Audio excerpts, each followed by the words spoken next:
శ్రీ గురుభ్యో నమః శ్రీమాత్రే నమః. నేను మీ డాక్టర్ ప్రదీప్ జోషి.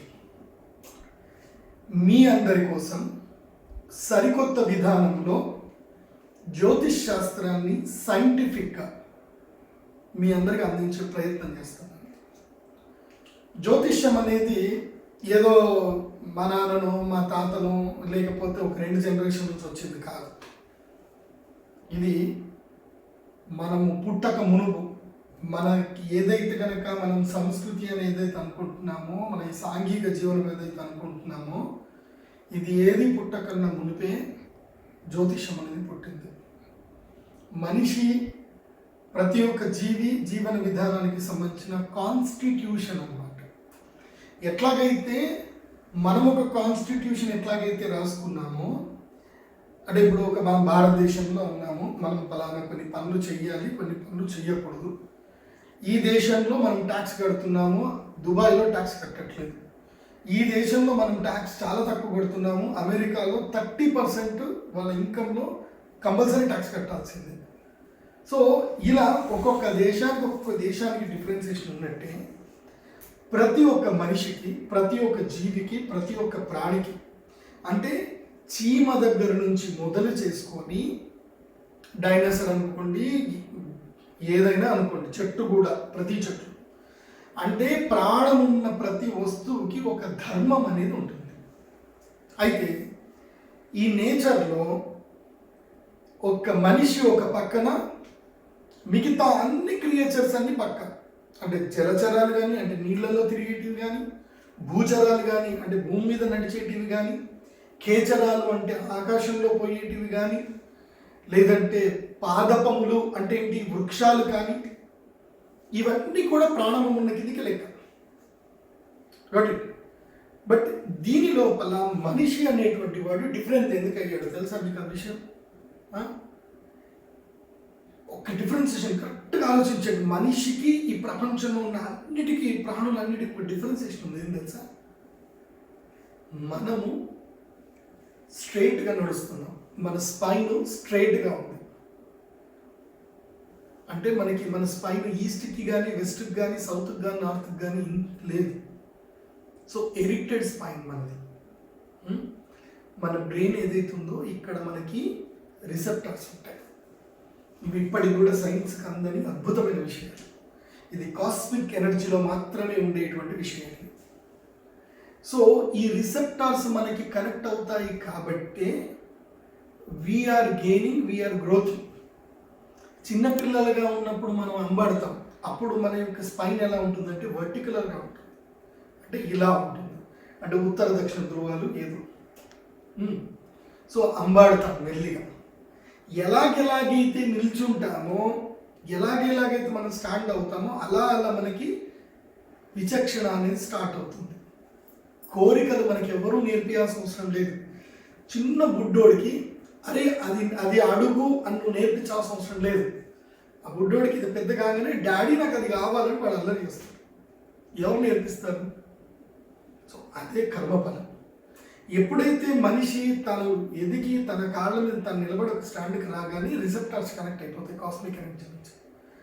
ఆ కాస్మిక్ ఎనర్జీ నుంచి కనెక్ట్ అయినటువంటి రిసెప్టార్స్ ఏం చేస్తాయి అంటే మనిషి యొక్క కర్మఫలాన్ని మొత్తం కూడా అక్కడ నుంచి రిమోట్ కంట్రోలైజ్డ్ చేస్తూ ఉంటాయి అన్నమాట. అంటే ప్రతి ఒక్క మనిషికి పుట్టగానే వాడి కర్మఫలానికి సంబంధించి ఏదైతే ఉందో ఒక బైనరీ కోడ్లో, కాస్మిక్ ఎనర్జీలో ఆ డేటా స్టోర్ అయిపోయి ఉంటుంది ఆల్రెడీ క్లౌడ్లో. దేవుడు రాసేసి ఉంటాడు, వీడి లక్షణం ఇట్లా, వీడి మాట ఇట్లా, వీడి తీరు ఇట్లా ఉంటుంది, వీడి ఆలోచన ఇట్లా ఉంటుంది, వీడి జీవితంలో ఇలాంటి ఫ్రెండ్స్ వస్తారు, ఈ టైంలో వీడికి లక్ వస్తుంది, మొత్తం కూడా సిస్టమైజ్డ్ చేసి ఉంటుంది క్లౌడ్లో. అది మనకు తెలియదు, అది మనకు చెప్పినా మనం నమ్మరు.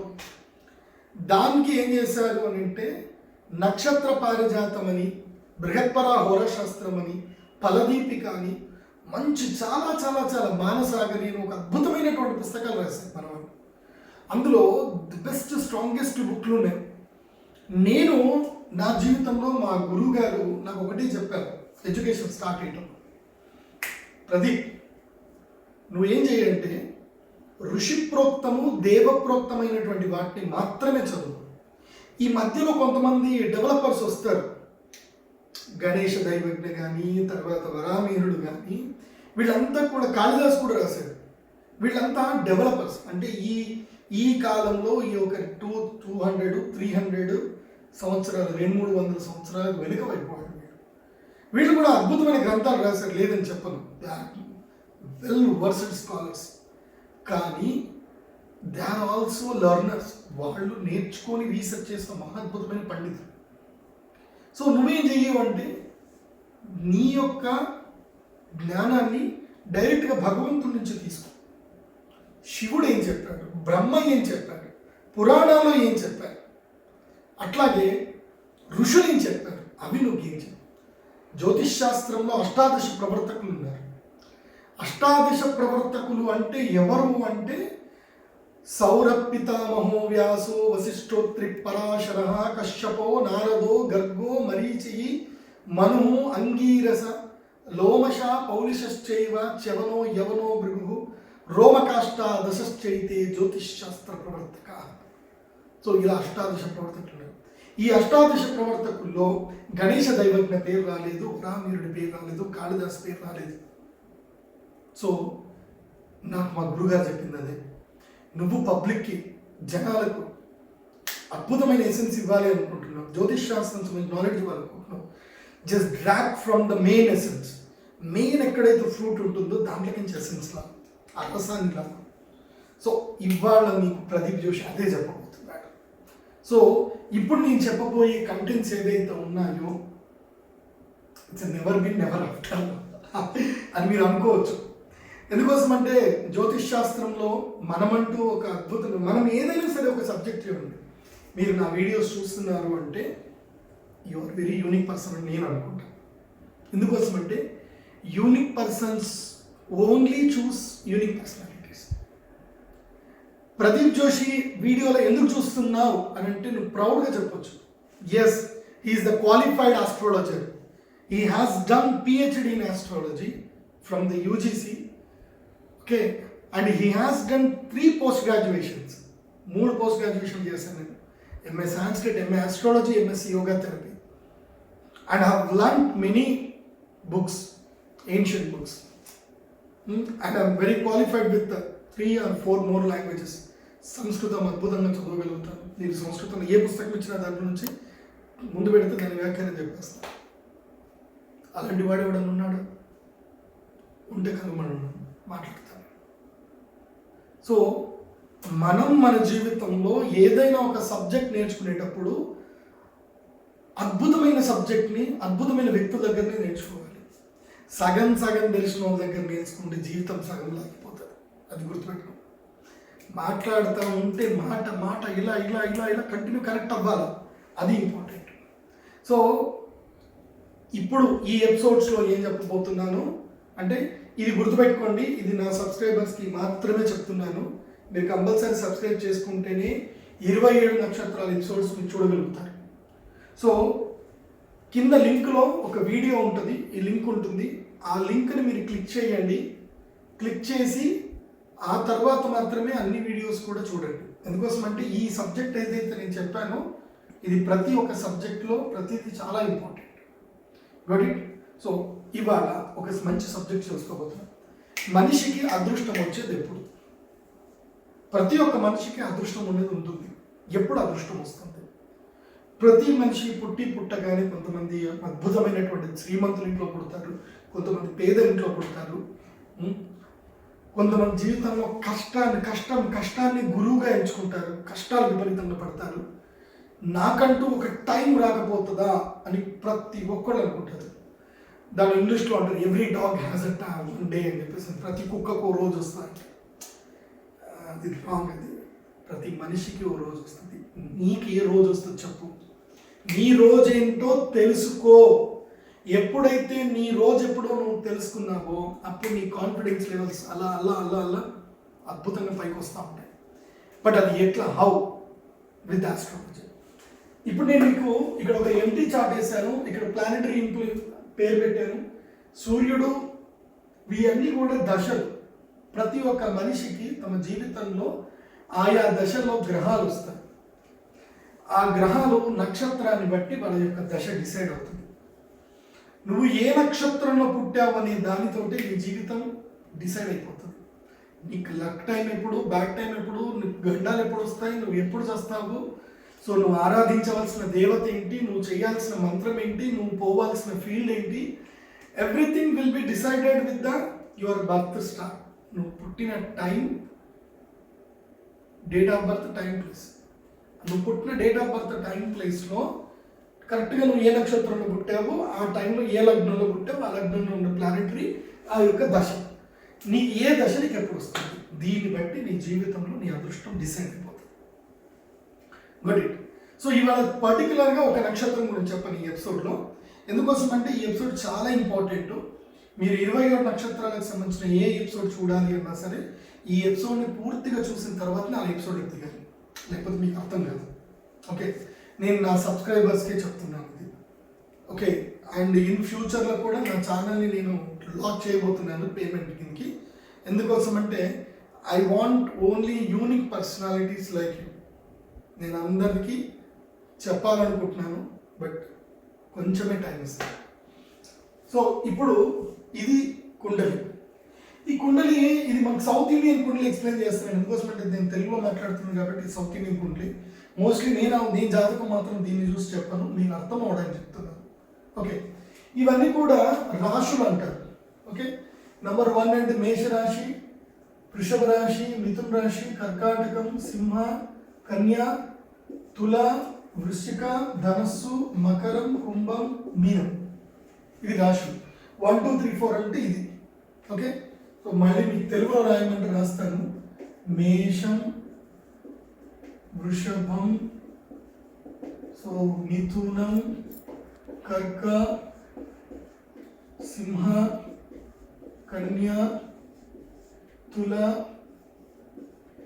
వృశ్చిక, ధనస్సు, మకరం, కుంభం, మీనం. సో ఇది జనరల్గా దీని రాశి కుండలి అని అంటారు. నువ్వు పుట్టే సమయానికి గ్రహాలు ఎక్కడెక్కడ ఉన్నాయి అది చాలా ఇంపార్టెంట్. ఎందుకోసం అంటే గ్రహాలు 2 రకాలుగా మనం అబ్జర్వేషన్ చేయాలి.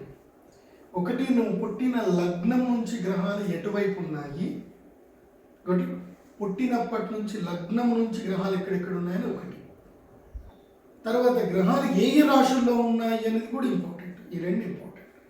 ఈ రెండిట్లోనూ పర్ఫెక్ట్నెస్ వచ్చిందనుకో నువ్వు అదృష్టవంతుడు పక్క. నువ్వు కొండ మీద కూర్చో, నువ్వు ఏది మాట్లాడినా అది అయిపోతుంది అంతే, నీకు అదృష్టం కలిసి వచ్చేస్తుంది. బట్ హౌవెవర్ లైఫ్లో కొన్ని కర్మలు అనుభవించాలి, కొన్ని కర్మలు చేస్తూ ఉంటే హార్డ్ వర్క్ చేయాలి, కొన్ని హర్డిల్స్ ఫేస్ చేయాలి, ఫైటింగ్ చేయాలి, అది చేయాలి, బాధలు పడాలి, అన్ని పడాలి. దేవుడు లక్కును కూడా చాలా ఈజీగా ఇవ్వడు. ఎందుకోసం అంటే ఆ లక్కు నువ్వు హోల్డ్ చేసే కెపాసిటీ ఇచ్చిన తర్వాతనే నీకు లక్ ఇస్తాడు, అది గుర్తుపెట్టుకో. ఓకే, సో ఇప్పుడు మనం సబ్జెక్ట్లోకి వచ్చేసరికి సింపుల్గా ఎగ్జాంపుల్కి రాముడి జాతకం వేసుకుందాం. ఒక రాముడి జాతకం ఎలా ఉంది అనేది వేసుకుంటే, రాముడి జాతకంలో ఇక్కడ సూర్యుడు ఉన్నాడు, రవి ఇక్కడ ఉన్నాడు. ఓకే, తర్వాత ఇక్కడ బుధుడు ఉన్నాడు, ఇక్కడ నెక్స్ట్ ఇక్కడ చంద్రుడు ఉన్నాడు, ఆ తర్వాత శని ఇక్కడ ఉన్నాడు, తర్వాత శుక్రుడు ఇక్కడే ఉన్నాడు,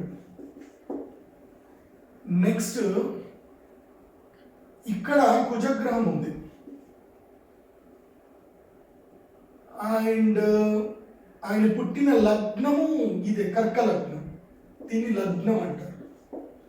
అందరూ వచ్చేసారు. సూర్యుడు, చంద్రుడు, రవి, చంద్రుడు, కుజుడు, బుధుడు, గురు గురు గురు గురువు ఎక్కడ ఉండాలి? గురుడు మీన రాశిలో ఉన్నాడా, ధనుసు రాశిలో ఉన్నాడా? లేదు, కర్కాటక రాశిలో. గురుడు కర్కాటక రాశిలో ఉంటాడు రాముడు జాతకంలో. సో గురుడు, తర్వాత శుక్రుడు, తర్వాత శని. సో రాహుకేతువులు ఎక్కడున్నారు అంటే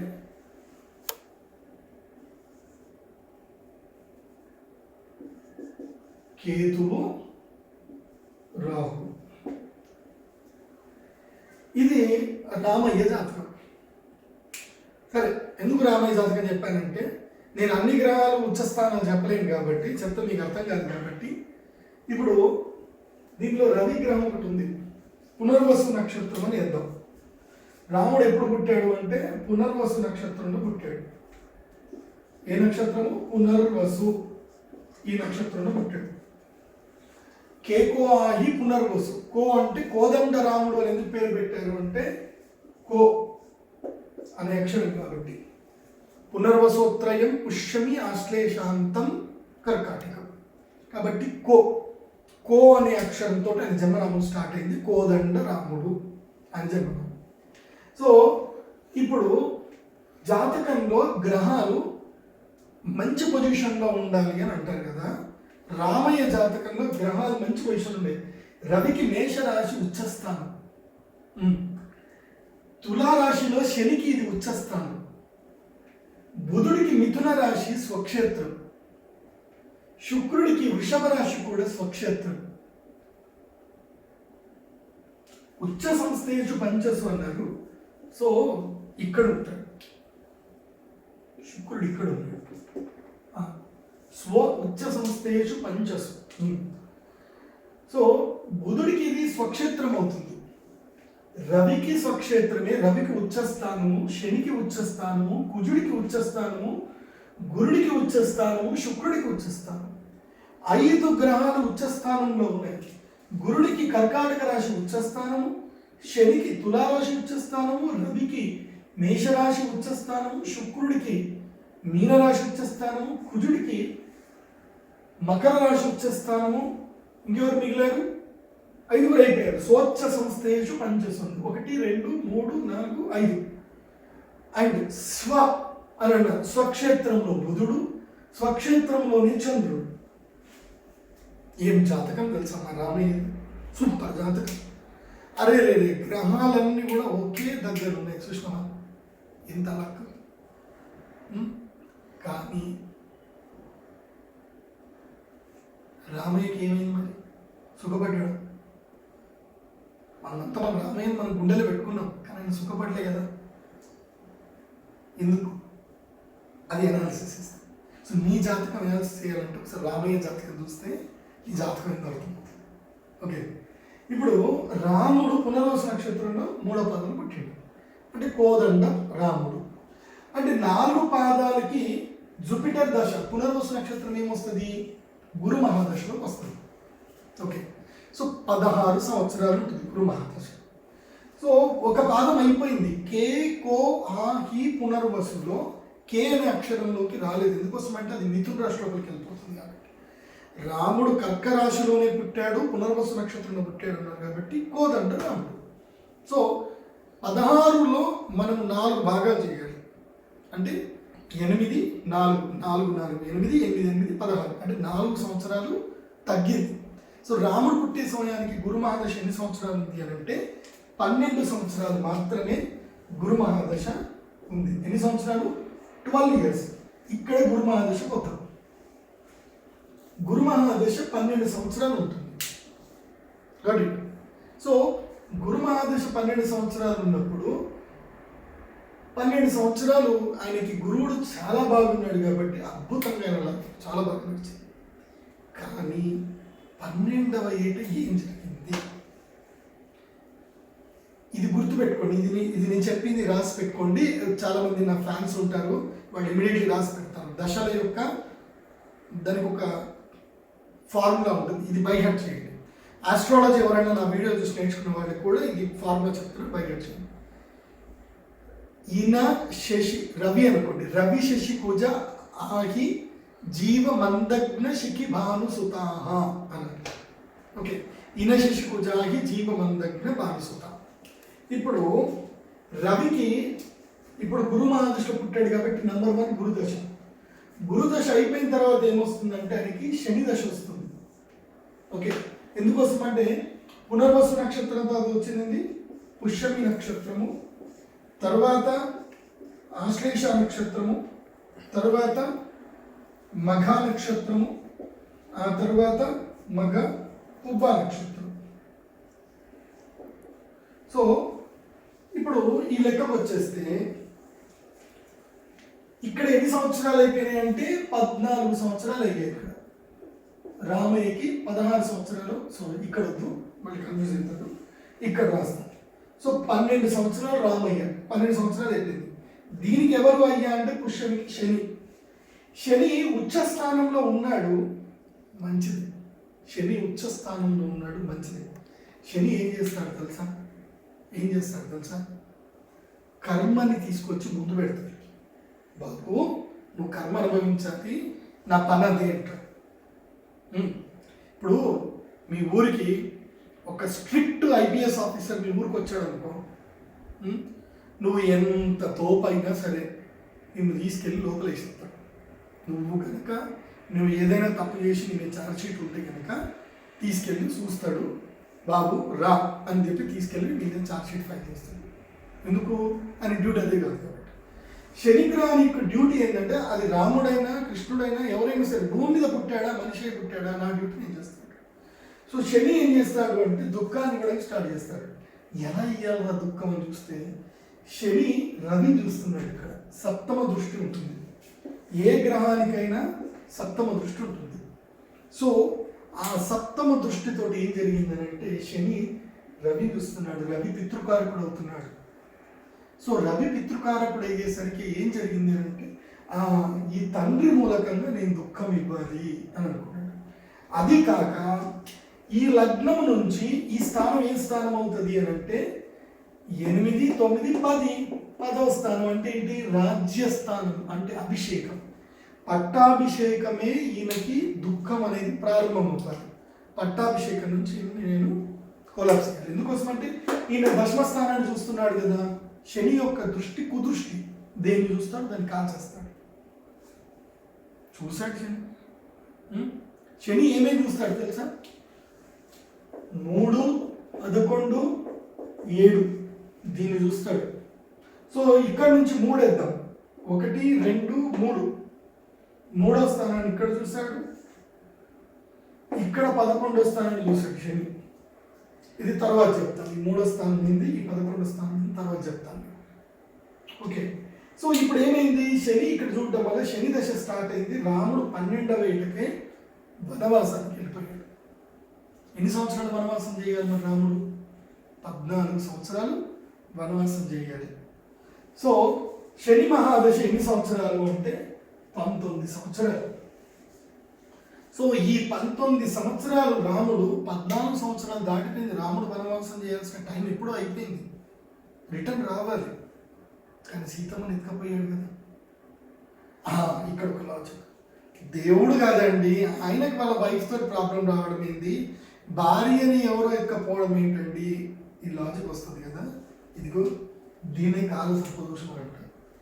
ఇక్కడ ఉంది కదా, ఈయన లగ్నములో చంద్రుడు ఉన్నాడు, గురుడు ఉన్నాడు, లగ్నములో కేతు ఉన్నాడు, సప్తమ స్థానంలో కుజుడు ఉన్నాడు. కుజుడు ఉచ్చస్థానంలో ఉన్నాడు, క్షత్రియ గ్రహము ఉచ్చస్థానంలో ఉన్నాడు, కానీ భార్య స్థానంలో ఉన్నాడు. Sita Devi, she's the great warrior.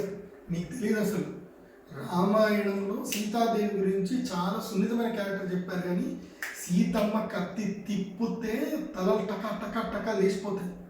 సీతాది warrior అని ఒక పుస్తకం ఉంటుంది, మీరు సౌత్ మీకు తెలుస్తుంది. సో సీతమ్మ గురించి చాలా విషయాలు చెప్పాలి, నేను అది కూడా ఒక వీడియో చేసి చెప్తాను సీతమ్మ గురించి. కుజుడు సప్తమ స్థానం. సీతమ్మ వారి నక్షత్రం ఏందో తెలుసా? ధనిష్ట నక్షత్రం సీతమ్మ వారిది. ధనిష్ట నక్షత్రం యొక్క 1వ పాదం, గా గీ గు గే ధనిష్ట. సీతమ్మ వారిది ధనిష్ట నక్షత్రం యొక్క 1వ పాదం. సో ఆ సీతమ్మ జాతకంలో ఆమె కుజుడి దశలోనే పుట్టింది. సో ఇక్కడనే స్టార్ట్ అయ్యింది. అర్థమైందా? మళ్ళీ సీతమ్మ జాతకంలో మజా ఉంటుంది చూడండి. కుజుడు 7 సంవత్సరాలు ఉంటాడు. ఇనశశి కుజ ఆహి. కుజుడు అయిపోగానే 8వ ఏటకి ఏమవుతుంది అని ఉంటే కనుక రాహు దశ స్టార్ట్ అవుతుంది. సీతమ్మ వారికి విశేషంగా స్వయంవరం జరిగింది కూడా అష్టవర్షాత్. 8వ సంవత్సరంలోని ఆమెకు స్వయంవరం జరగడానికి నిర్ణయం చేశారు. కానీ ఆమె 8వ సంవత్సరంలో శివుని యొక్క ధనస్సును జరిపింది. శివుని ధనస్సు ఎప్పుడైతే జరిపిందో ఆమె రాహు మహాదశలోనే జరిపింది సీతమ్మ. రాహు మహాదశ ఎన్ని సంవత్సరాలు వస్తుంది? కుజదశ అయిపోగానే నెక్స్ట్ వచ్చేది రాహుదశ. రాహుదశ ఎన్ని సంవత్సరాలు ఉంటుంది అని అంటే 18 సంవత్సరాలు ఉంటుంది. సో అక్కడి నుంచి రాహుదశ సీతమ్మ వారిని చాలా పీడించింది. రాహుదశ అయిన తర్వాతనే సీతమ్మ వారికి గురుదశ స్టార్ట్ అయింది. అది కూడా ఒక విధంగా కష్టం. అంటే ఇటు సీతమ్మ వారికి కష్ట సమయమే, ఇటు రామయ్యకి కష్ట సమయం వచ్చింది కాబట్టి. సో ఇది కుజదశ ప్రభావం వల్ల భార్యాభర్తలు సపరేట్ అయిపోయారు. సో దేవుడికైనా సరే సపరేట్ అయ్యేది ఉంటే, జాతకంలో ఉంటే ఎవరైనా మార్చలేరు, ఇట్స్ అ ఫ్యాక్ట్. కానీ కొన్ని జరిగేదాన్ని బట్టి కొన్ని లోక కళ్యాణమైన కార్యక్రమాలు జరుగుతాయి. సో సీతమ్మ వారిని రావణాసురుడు ఎత్తుకపోయాడు కాబట్టి ఏం జరిగింది అంటే, మళ్ళీ ఇక్కడ చూడండి, దీనికి సప్తమ కేతు ఉన్నాడు. రావణాసురుడు నక్షత్రం ఏందో తెలుసా? రావణాసురుడు నక్షత్రము మూలా నక్షత్రం. ఈ నక్షత్రంలో ఈ రాశిలో రావణాసురుడు పుట్టాడు. ఇక్కడ నుంచి 8వ స్థానం రావణుడి యొక్క మరణం ఎక్కడి నుంచి ఉందంటే ఇక్కడ ఉంది. రాముడి మరణం, రావణుడి మరణము రాముడి చేతిలో ఉంది. ఎందుకోసం అంటే ఇక్కడ రాముడు ఏ లగ్నంలో పుట్టాడు అంటే కర్కాటక లగ్నంలో పుట్టాడు. ఈ రాశిలో పుట్టిన రావణాసురుడికి 8వ స్థానము మారకమవుతుంది కాబట్టి రాముడు చంపాడు. అర్థమవుతుందా? సీతమ్మ వారికి ద్వాదశ స్థానము రావణాసురుడు కాబట్టి సీతమ్మకి ద్వాదశము అంతం. సీతమ్మ వ్యయము ఖర్చు చేయడానికి, ఈ ధనుసు రాశిలో పుట్టిన మూలా నక్షత్రాన్ని ఖర్చు చేయడానికి, నాశనం చేయడానికి సీతమ్మ పుట్టింది కాబట్టి ఇది ద్వాదశ స్థానం. ఎంత లాజిక్ చూడండి. ఇలా జాతకంలో ఇన్ని గ్రహాలు ఉచ్చ స్థానంలో ఉన్నాయి. సో ఇప్పుడు మనకి ఫ్రెండ్ ఎవరు? ఆంజనేయ స్వామి ఫ్రెండ్ కదా ఆయన. మిత్రస్థానం. మనోజవం మారుతతుల్య వేగం జితేంద్రియం బుద్ధిమతాం వరిష్టం వాతాత్మజం వానరయూత ముఖ్యం శ్రీరామదూతం శరణం ప్రపద్యే. ద్వితీయ స్థానము మిత్రస్థానం అంటారు. ద్వితీయ స్థానం ఏమంటారు? మిత్రస్థానం అంటారు. ఈ ద్వితీయ స్థానాధిపతి ఉచ్చంలో ఉన్నాడు. ఆంజనేయ స్వామి వచ్చాడు. భృత్యుడు, సేవకుడు వీళ్ళంతా ద్వితీయ స్థానం నుంచి కూడా వస్తారు. కాబట్టి ఇక్కడి నుంచి ఆంజనేయ స్వామి వచ్చాడు. ఇక్కడికి రవి దశ. ఆంజనేయ స్వామి గురి ఎవరు? సూర్యుడే. సో సూర్యుడు ఏ తత్వ స్వరూపానికి, సూర్యగ్రహానికి అధికార దేవత ఎవరు అంటే శివుడే. ఆ శివస్వరూపమైన ఆంజనేయ స్వామి సపోర్ట్ చేశాడు. ఇలా గ్రహాలు ప్రతి ఒక్కరి మనిషి జీవితాన్ని మనుగడను సాగింపజేస్తాయి. జాతకం ఒక్కటి చాలు నీ జీవితంలో లక్ టైం ఎప్పుడు, బ్యాక్ టైం ఎప్పుడు, నీకు కలిసి వచ్చింది ఎప్పుడు, కలిసినది ఎప్పుడు తెలుస్తుంది. గరికపాటి గారు చెప్పింది అక్షరాలు నిజం. జ్యోతిష్యం అనేది ఏంటంటే నీకు సూచన ఇస్తుంది. స్పీడ్ బ్రేకర్ లాంటిది అంతే. నీకు ముందు స్పీడ్ బ్రేకర్ ఉందిరా బాబు, ఇక్కడ చూడు, మెల్లిగా పో అంటుంది. సో మన జీవితంలో మన విధిని మనము మార్చుకోవడం అసాధ్యమైతే కాదు. బట్ ఒక పర్ఫెక్ట్ ఆస్ట్రాలజీ దగ్గరికి వెళ్ళి గైడ్ లైన్స్ తీసుకొని నీ జీవితంలో నీకు లక్ టైం ఎప్పుడు ఉంటుంది, నీ జీవితంలో నీ గ్రహాలు ఎలా స్థితిలో ఉంటాయి, ఇలా నీకు శత్రువు ఎవరు అవుతారు, నీ మిత్రుడు ఎలా అవుతారు, నీ భార్య మూలకంగా సుఖం ఉందా లేదా, నీకు శత్రువులు ఉన్నారా, నీ తండ్రితో సుఖం ఉందా, తల్లితో సుఖం ఉందా, నీకు మిత్రుడు వల్ల కలిసి వస్తుందా, నీకు లక్ష్మీ యోగం ఉందా లేకపోతే సరస్వతి యోగం ఉందా, లేకపోతే లక్ష్మీ సరస్వతి యోగం ఉందా, లేకపోతే ఇవి రెండూ లేకుండా వృత్తి యోగం ఉందా, ఏంటి నీ జీవితం? నీ జీవితం ఏంటో తెలుసుకోవాలి అని అంటే నువ్వు కోర్స్ ప్రదీప్ జోషి ముందు వచ్చి 6 గంటల సేపు కూర్చోవాలి. బట్ నేను 3 పీజీలు చేసిన అంటే ఎంత కష్టపడి చదువుకున్నాను మీకు తెలియాల. నా ఫీజు మాత్రం దారుణంగా ఉంటుంది. నచ్చితేనే ఫోన్ చేయండి, నచ్చకపోతే ఫోన్ చేయకండి. ప్రదీప్ జోషిని రీచ్ అవ్వాలంటే కొంచెం కష్టం. బికాస్ నాకు కొంచెం ప్రౌడ్ ఉంది, గర్వం ఉంది. నేను గ్యారంటీగా చెప్పుకుంటాను. సబ్జెక్ట్ ఉంది కాబట్టి నాకు గర్వం ఉంది. నేను చిన్న 5,000కి 2,000కి నేను కన్సల్టేషన్ చెప్పా. నేను పేపర్ అంటే కేస్ స్టడీ చేయడానికి నేను హోరోస్కోప్ ముట్టినా అంటే మినిమం 25,000 పట్టుకొని ముడతాను. గుడ్. సో నీ జీవితంలో నీకు 25,000 ముఖ్యమా, ప్రదీప్ జోషి గైడ్లైన్స్ ముఖ్యమా అనేది అది నువ్వు డిసైడ్ చేసుకో. కలవాలి అనుకుంటే నా ఫోన్ నెంబర్స్ ఉంటాయి. pradeepjoshi.in వెబ్సైట్ ఉంటుంది. వెబ్సైట్లో బుక్ చేసుకోండి. మా వాళ్ళు మీకు ఫోన్ చేస్తారు. Contact me. సో ఈ ఎపిసోడ్ తర్వాత రెగ్యులర్గా నక్షత్రాలకి ఏ నక్షత్రం వరకు ఎప్పుడు కలిసి వస్తుందని చెప్తాను. Good bye.